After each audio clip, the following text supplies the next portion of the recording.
This is the first of 6 videos that were recorded at our first event on everyday economy research. In this video we hear from Florence Suttcliffe Braithewaite. She talks about research using oral history interviews. So the project that I'm going to talk about today is a project which, as I just mentioned, I've been working on with Lucy and with John Tomini for probably just over a year and a half now. And it's focused on one village, Sacriston, which is just outside Durham.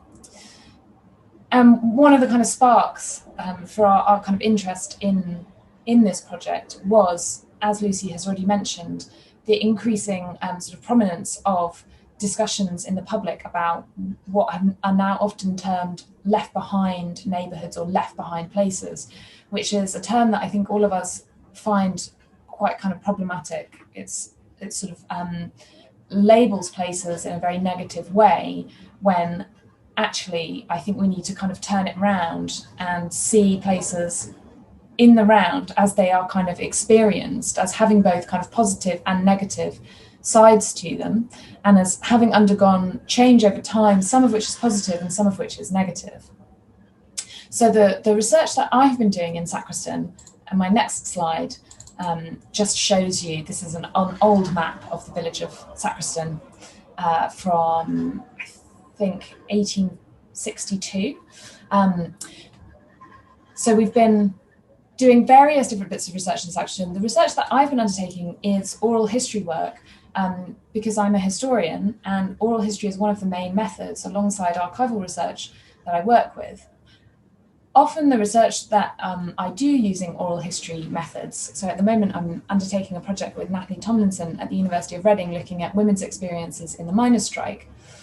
Often the research questions are very focused on understanding the past, understanding the history. But because the research method that we use, oral history, usually when we undertake it, often involves sitting down with someone for a minimum of kind of 2 to 3 hours, often in their home, although recently, due to the pandemic, obviously on the phone or on the internet, and discussing with them their whole life from birth and their kind of their family right up to the present day and their kind of experiences in the present. It's a methodology that offers a lot of insights, not only about history, but also about the way in which change over time has been experienced by people and feeds into their understanding of the present.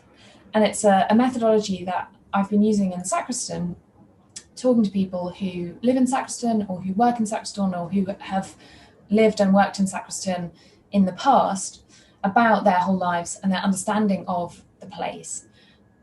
I've been using this methodology in order to try to understand what, in very simple terms, what I'm kind of interested in trying to understand is how people feel Sacriston has changed, what has got better, what has got worse, and how people's experiences of the economy in Sacriston have changed over time. So I thought I would share with you just a few quotes from some of my oral histories in order to give you a sense of the kinds of things that I've been talking about with my interviewees. So I've got 2 quotes, first of all, from Hugh. Some of you in this Zoom might actually know Hugh Dixon, who's from Sacriston. And this quote, he remembers the sort of ecology of pubs and clubs that existed in the village of Sacriston in the sort of 50s, 60s, 70s. And like many of the people who I've interviewed in and around Sacriston, he remembered the incredible volume of pubs that there used to be in the village. And he and many other people were able to list them all. The Robin Hood, the George and Dragon, the Colliery Inn, because Sacriston until 1985 had a colliery, the Queen's Head, the Three Horseshoes. In the next slide that I've put up, with another quote from you, later on in the interview, we were talking more about the way in which those pubs and working men's clubs that there used to be so many of in Sacriston have since the 1980s, undergone a really, really significant decline, so that a really significant part of the kind of community infrastructure of the village has disappeared. But we also started talking about the work that Hugh does as part of the parish council, and that various groups within the village do in order to bring different sorts of community activities into the village. And interestingly, this was a moment where we really started to talk about the way in which community is often sort of conceived differently today to the way that it was in the 50s, 60s, 70s. And so Hugh recalled that when he was growing up, people, and what he really means there is men, would go to work, come home, get showered or get bathed, particularly if they've been a minor, that's very important to get showered or get bathed, go to the club, that seemed to be their life. So there was this very strong community infrastructure, but it was quite centered around pubs and clubs, and it was quite centered around men, whereas now he talks about different activities that were much more focused on families rather than individuals.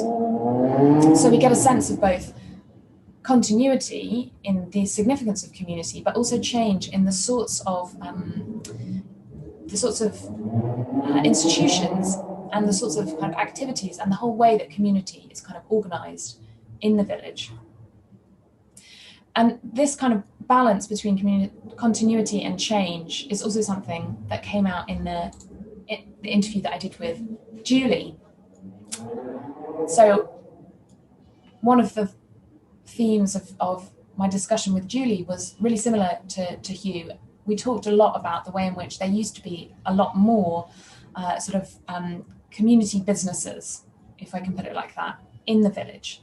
And many of those have disappeared now. And even those that still exist, like the takeaways that still exist in the village, are kind of used by people in a different way.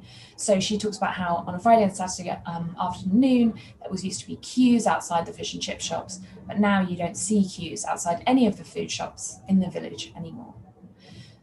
So the kind of businesses that are sustained within the village of Sacriston have changed, and the way that people interact with those businesses has also changed, so that people are not queuing up outside the fish and chip shop, they're not standing in a queue outside the local greengrocers and being served by someone behind the counter in that greengrocers. And so again, some of those older community links that were sustained by these local, quite rooted community businesses have gone. And this is something that Julie, as you can see in this quote, in part registered as a loss for the community, because she talked about how she used to be able to walk up the front street and speak to everyone, and kind of she knew everyone in the area, whereas now she barely knows anyone. But on the other hand, it's important to kind of point out, I think, that in these oral history interviews, Julie and other women who I spoke to also talked about the real gains that have come from the new way in which people shop, which is, of course, much more based on cars. Sacriston is very close to the Anderson Centre in Durham, so people will now get in their cars and they'll go to a big shopping centre, or they'll go to a big out-of-town supermarket, and the quality and the choice and the price are all very attractive. So again, there are kind of things that people perceive to have been lost, but they're also very aware of the things that have been gained in the changes that have taken place between that period from the sort of 50s through to the 70s and the early 80s and today. So I think, just to draw a few kind of conclusions, a couple of conclusions, first of all, kind of about what we found in Sacriston and why I think that this research method is really useful. So one of the things that I think it's thrown up is the importance of thinking about the economy and community together. We tend to think about the economy over here and then community institutions over here, but actually they're more interconnected than that. Many businesses also serve really important functions within the community and are valued by people within the community and form kind of community hubs. So we should be thinking about more of a kind of interconnection between community and economy with rooted local businesses. And of course, the importance of having a strong local economy, a kind of strong foundational economy in an area, in order that people have the time and the money to get involved in both spending money in the area and also getting involved in community activities in an area. So that's one thing which I think is really significant that's come out in the work in Sacriston.